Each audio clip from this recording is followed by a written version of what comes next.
Bonjour, cette vidéo est là pour expliquer les documents et les mises en relation qu'on peut faire dans cette partie 2 sur le sida, une phase d'immunodéficience.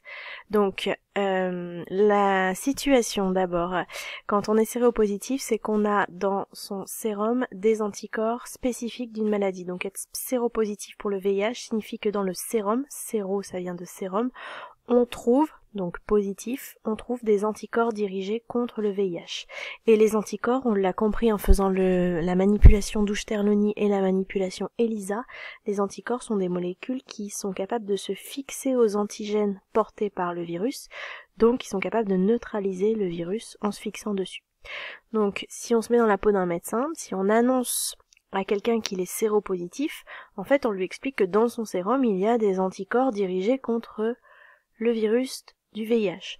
Et donc là, on imagine que la personne ne comprend pas si elle a dans son sang des anticorps capables de neutraliser le VIH, elle ne comprend pas pourquoi elle ne va pas pouvoir guérir de cette maladie. Donc vous devez expliquer pourquoi comment fonctionne la réaction immunitaire adaptative et pourquoi malgré la production d'anticorps dirigés contre le VIH, on ne va pas réussir à éliminer le virus de l'organisme. Alors, le premier document, c'est ce graphique qui est assez classique, qu'on voit dans quasiment tous les manuels. Il vous montre l'évolution du syndrome de l'immunodéficience acquise et on suit en fait, vous voyez 4 courbes, on suit 4 paramètres. Et on arrive à distinguer plusieurs phases séparées par des pointillés. La première courbe, c'est la rouge, c'est la charge virale. La charge virale en fait, c'est le nombre de virus dans le sang pour simplifier. Donc on mesure la charge virale en faisant une prise de sang et en regardant combien on trouve de virus du VIH dans le sang. Donc on voit que dès l'infection, le nombre de virus dans le sang de la personne infectée augmente énormément.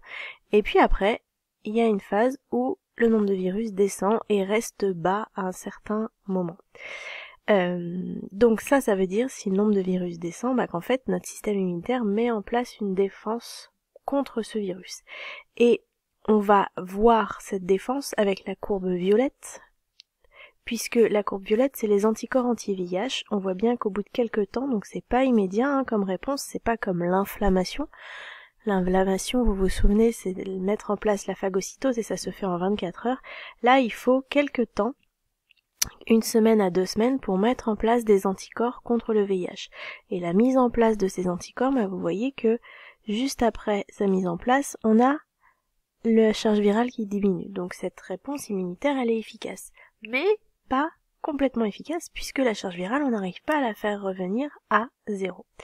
Il y a 2 autres courbes, la bleue et la verte, c'est écrit LT, cytotoxique TCD8, et TCD4. Alors en fait, là, on n'a pas remis LT avant TCD4, et LT, c'est pour lymphocytes.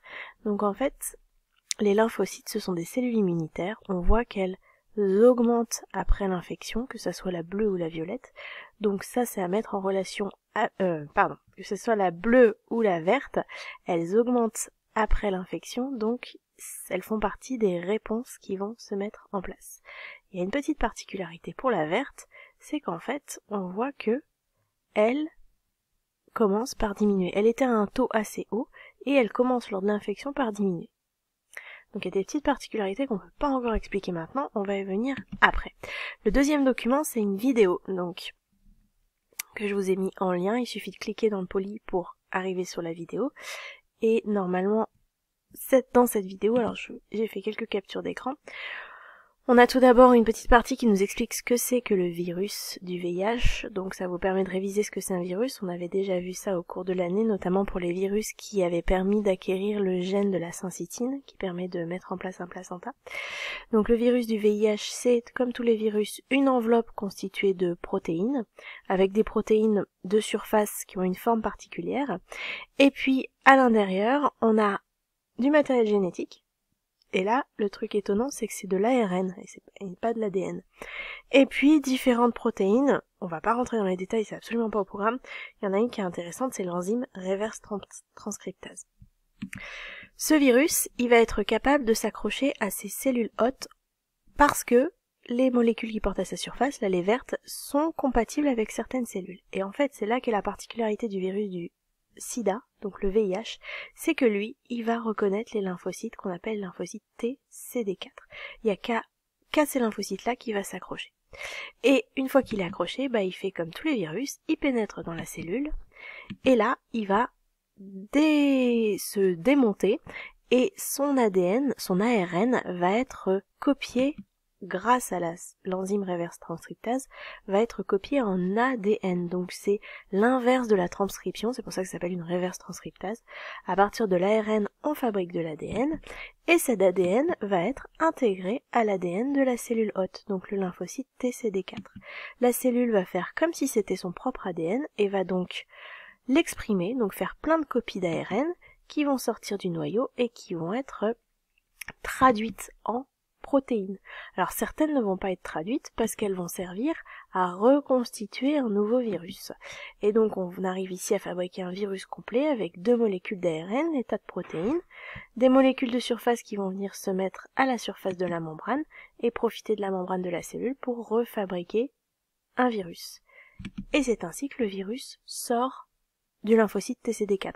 Donc en fait, ça, dans la vidéo, ça ne s'est produit qu'une fois, mais il faut imaginer que ça se produit de très nombreuses fois. Donc chaque virus, une fois qu'il a intégré son ADN dans le génome de sa cellule hôte, il va pouvoir comme ça être copié en de très nombreuses fois. Et ça va finir par épuiser la cellule hôte qui va en mourir. Le dernier document, c'est le document C. Et celui-là, il est très compliqué, on le refera en cours. Il explique en fait toute la réaction immunitaire. Donc je vais le décrire, c'est pour la grippe. Quand on a un virus dans l'organisme, on va avoir une réaction immunitaire adaptative qui se met en place. Parce que la réaction inflammatoire, la première réaction, ne suffit jamais, la phagocytose ne suffit pas face au virus. Et en fait, la réponse immunitaire adaptative, elle va avoir 2 acteurs, 2 petits soldats. Dans la réaction immunitaire innée, l'inflammation, le soldat c'était la cellule phagocytaire. Là les soldats ils sont de 2 types. Il y en a un ici, c'est une cellule cytotoxique. On parle de lymphocyte T cytotoxique. Ce lymphocyte T en fait il va être capable de tuer les cellules infectées. Et donc de tuer les lymphocytes TCD4. Et l'autre réponse, c'est celle-ci, ce sont les plasmocytes, qui sont des cellules qui fabriquent des anticorps. Et les anticorps vont neutraliser le virus, et le virus, une fois qu'il est neutralisé, il forme un complexe humain, et ça, les cellules phagocytaires vont le détruire. Donc on réutilise les cellules phagocytaires qui avaient été mises en place dans la réaction inflammatoire innée. Donc, on a ces 2 acteurs, et ces 2 acteurs sont mis en place par 2 voies. Donc, la voie verte, ce sont les lymphocytes de type B. B c'est pour bone, parce que ces lymphocytes sont liés à la moelle osseuse. On en reverra ça en cours, ils sont fabriqués par la moelle osseuse.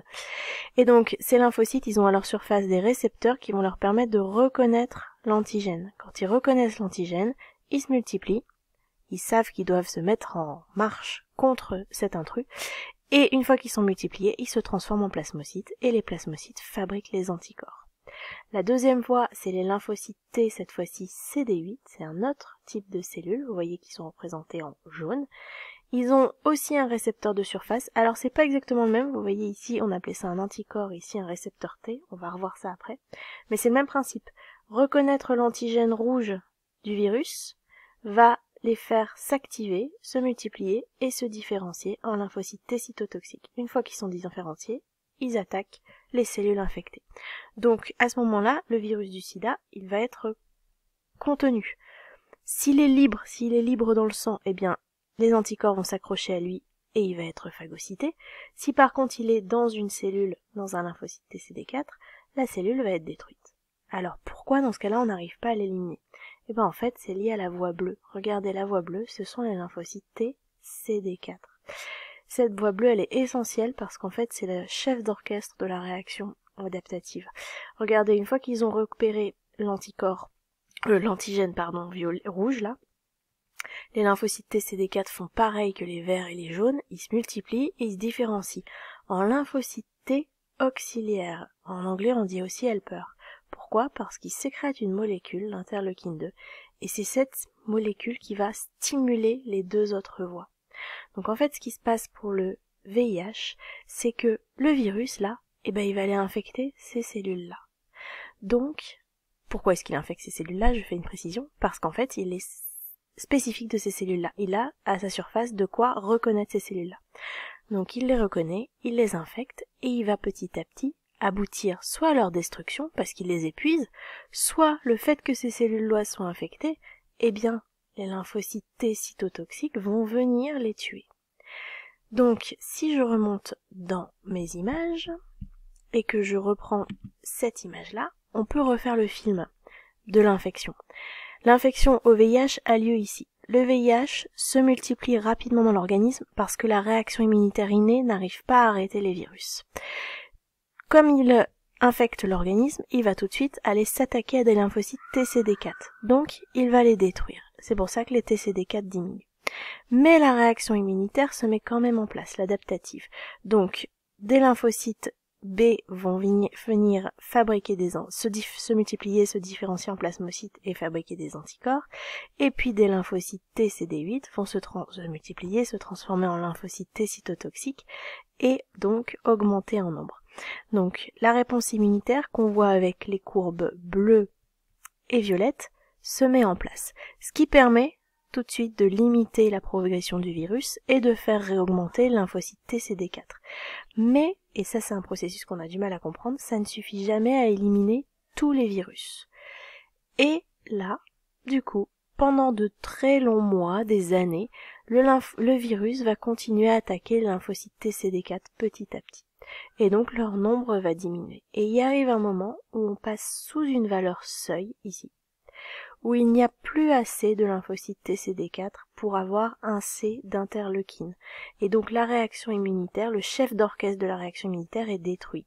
En tout cas, en dessous de ce seuil, il n'est plus assez efficace. Et à partir de ce seuil, regardez, les réponses s'effondrent. Et donc le virus réaugmente. Et c'est pas lui qui va tuer l'organisme, c'est le fait que ces courbes s'effondrent. Les réactions immunitaires n'arrivent plus à se faire, donc je vais reprendre mon image de réaction immunitaire. Donc, il suffit, je vous le remets, hop, là c'est vraiment la catastrophe, je ne sais pas si je vais réussir à terminer. Donc je vous le remets, une fois qu'on n'a plus cette voie bleue là, qu'elle n'arrive plus à se produire parce qu'il n'y a plus assez de lymphocytes TCD4, eh bien le moindre virus, par exemple le virus de la grippe, ne va plus être contenu. Il n'y aura plus cette réaction-là, il n'y aura plus cette réaction-là. Donc le système immunitaire ne défendra plus l'organisme contre aucune infection et on va avoir une immunodéficience acquise. Et à ce moment-là, les personnes vont décéder d'une maladie opportune. Les personnes vont décéder d'une grippe, d'une bronchiolite, d'une pneumonie, de maladies pour lesquelles elles auraient pu se défendre si elles avaient un système immunitaire fonctionnel. Donc voilà pour l'explication des documents. Au revoir.